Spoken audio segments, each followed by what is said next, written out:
No século XIX, em um momento de efervescência espiritual e científica na Europa, ciência e espiritualidade, o Espiritismo. Sua origem está intrinsecamente ligada à figura de Allan Kardec, pseudônimo de Hippolyte Léon Denisard de Rivail, um educador francês que, após investigar fenômenos de mesas girantes e comunicações mediúnicas, decidiu sistematizar esses acontecimentos em uma doutrina coerente. Nascia, assim, o Espiritismo, também conhecido como doutrina espírita. O nome Espiritismo não era utilizado antes de Kardec. A palavra foi criada por ele para distinguir sua proposta de outras correntes religiosas ou filosóficas que lidavam com o mundo espiritual. Antes, o termo espiritualismo era usado de maneira geral para descrever qualquer crença na existência de espíritos. Kardec, buscando precisão, cunhou o termo espiritismo para designar o conjunto das ideias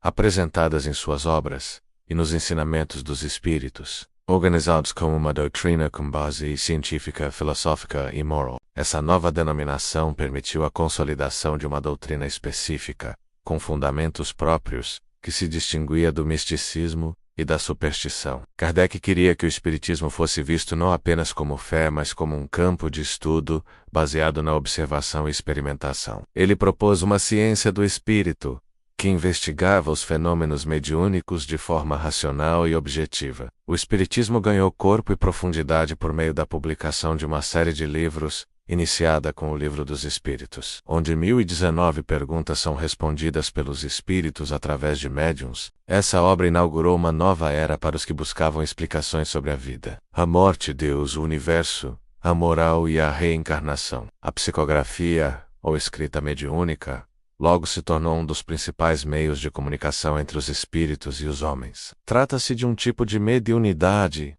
em que o espírito se utiliza do corpo do médium para escrever mensagens. Essa prática foi amplamente desenvolvida e difundida por diversos médiums, sendo o mais notório deles o brasileiro Chico Xavier. Chico Xavier psicografou mais de 400 livros ao longo de sua vida, sempre declarando que não era o autor das obras, mas apenas o instrumento por meio do qual os espíritos se manifestavam. Uma das obras mais conhecidas é Nosso Lar, atribuída ao espírito André Luiz. O livro descreve com riqueza de detalhes uma colônia espiritual no além, onde almas desencarnadas se reúnem para aprendizado, cura e preparação para futuras reencarnações. Em Nosso Lar, vemos um universo vibrante e organizado além da morte, com hospitais, escolas e ministérios. As atividades são coordenadas por espíritos mais evoluídos, que orientam os recém-desencarnados. A obra, apesar de ser apresentada como relato real, também possui um caráter simbólico e pedagógico, ajudando o leitor a refletir sobre suas ações na Terra.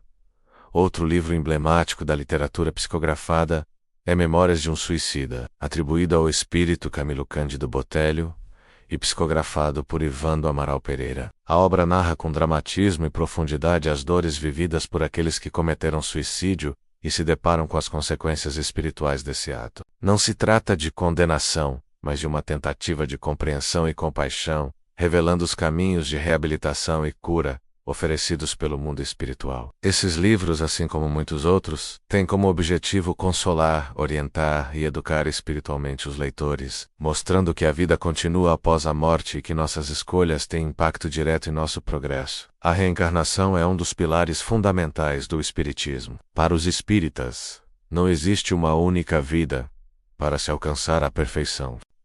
Ao contrário, a alma é imortal e passa por múltiplas existências em corpos diferentes, com o objetivo de aprender, reparar erros e evoluir moral e intelectualmente. Cada encarnação é uma oportunidade. O corpo é apenas um instrumento temporário. A verdadeira identidade do ser está em seu espírito, que carrega as experiências acumuladas ao longo de muitas vidas. Essa visão dá um sentido mais amplo à existência e às desigualdades sociais, físicas e intelectuais observadas no mundo. Segundo o Espiritismo, não há castigos eternos. O sofrimento é sempre temporário e educativo. A lei de causa e efeito garante que colhemos aquilo que plantamos, não como punição, mas como aprendizado. A justiça divina é infinita e baseada na misericórdia. A reencarnação também serve como base para o conceito de famílias espirituais. Muitas vezes, Reencarnamos próximos a espíritos com os quais temos vínculos profundos,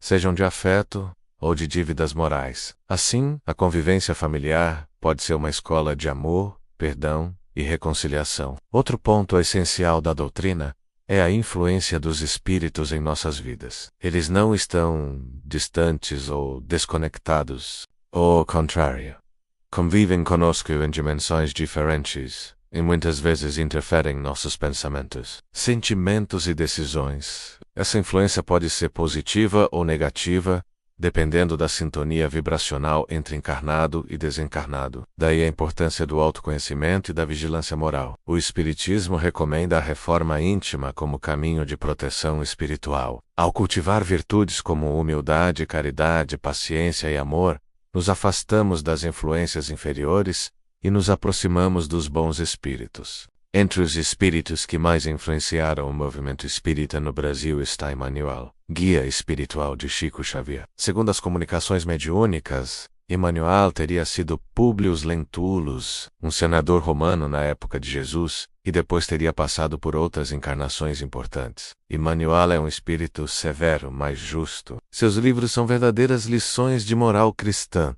exortando os leitores ao esforço contínuo, à fé raciocinada e à caridade prática. Obras como Há 2000 anos, Caminho, Verdade e Vida e Pão Nosso se tornaram referências obrigatórias para os estudiosos do Espiritismo. A relação entre Emmanuel e Chico Xavier é um exemplo de vínculo entre imagem e guia espiritual. Emmanuel orientava, corrigia e impunha disciplina. Era exigente, mas profundamente comprometido com a missão espiritual que ambos partilhavam. Essa parceria resultou em dezenas de livros que impactaram gerações. Além de Emmanuel, muitos outros espíritos contribuíram com mensagens edificantes através de médiuns respeitados. Humberto de Campos, André Luiz, Bezerra de Menezes, Maria João de Deus, entre outros, enriqueceram a literatura espírita com temas diversos, desde evangelho até medicina espiritual. A mediunidade, portanto, é central no espiritismo, mas ela deve ser desenvolvida com responsabilidade. Kardec alerta que ser médium não é sinal de elevação moral. Ao contrário, médiuns devem estar em constante vigilância para não se deixarem enganar por espíritos mistificadores. O médium sério estuda, ora, busca melhorar-se continuamente, participa de grupos equilibrados, sob orientação doutrinária sólida. A mediunidade não é espetáculo, mas serviço. Não é ferramenta de vaidade, mas de caridade. A caridade, aliás, é considerada a maior virtude espírita. Fora da caridade não há salvação, afirma Kardec, e o Evangelho segundo o Espiritismo. Essa frase resume o espírito da doutrina.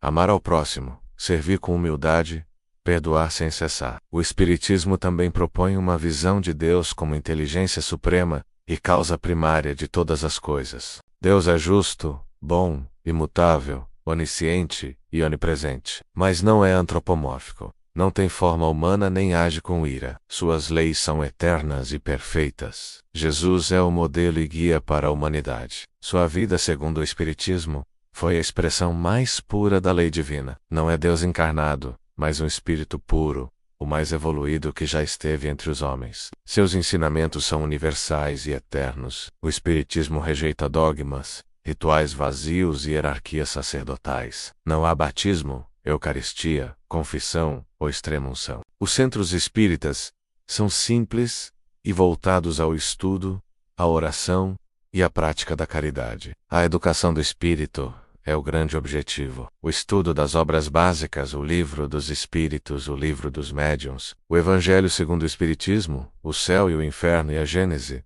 é fundamental para o entendimento da doutrina. Esses livros formam o chamado Pentateuco kardeciano, que serve como base para toda a estrutura filosófica e moral do Espiritismo. Neles, os ensinamentos dos espíritos superiores são organizados por Kardec, que atuou como codificador, não como criador. O Espiritismo defende a liberdade de consciência, o respeito às outras crenças e o diálogo interreligioso, reconhece que há muitos caminhos que conduzem ao bem e que cada ser humano está em uma etapa diferente de evolução. Por isso, a intolerância religiosa é vista como ignorância. O verdadeiro espírita não condena, não impõe, não julga, Ele compreende que a luz se acende no tempo certo para cada alma. A prática espírita envolve reuniões públicas, estudos, passes magnéticos, atendimento fraterno, evangelho no lar e ações sociais. O centro espírita é uma escola e um hospital espiritual, aberto a todos, sem distinção. O espiritismo também possui uma visão progressista sobre temas contemporâneos. Defende o amor como base das relações, a liberdade como princípio, e o respeito à diversidade como expressão da lei de igualdade. Muitos centros espíritas desenvolvem trabalhos sociais importantes, como creches, abrigos, sopões, centros de reabilitação, apoio a dependentes químicos e atendimento a famílias carentes. Essa atuação concreta reforça a mensagem de que a fé sem obras é morta. O Espiritismo não se contenta com palavras. Ele convida à ação. Em síntese, o Espiritismo é uma doutrina que convida à transformação interior, ao estudo constante e ao serviço ao próximo. Une razão e fé, ciência e espiritualidade, teoria e prática. É um caminho de luz, mas também de esforço. Não oferece atalhos nem garantias fáceis. Oferece conhecimento, consolo, responsabilidade e esperança. Sua proposta é que cada ser humano descubra, dentro de si, o potencial divino que carrega. E, iluminado por essa descoberta, ajude a iluminar o mundo ao seu redor. Assim, passo a passo, encarnação após encarnação, a humanidade caminha rumo à perfeição prometida por Deus, e o Espiritismo, como um farol na noite, continua a guiar os corações que buscam a verdade, o amor e a paz.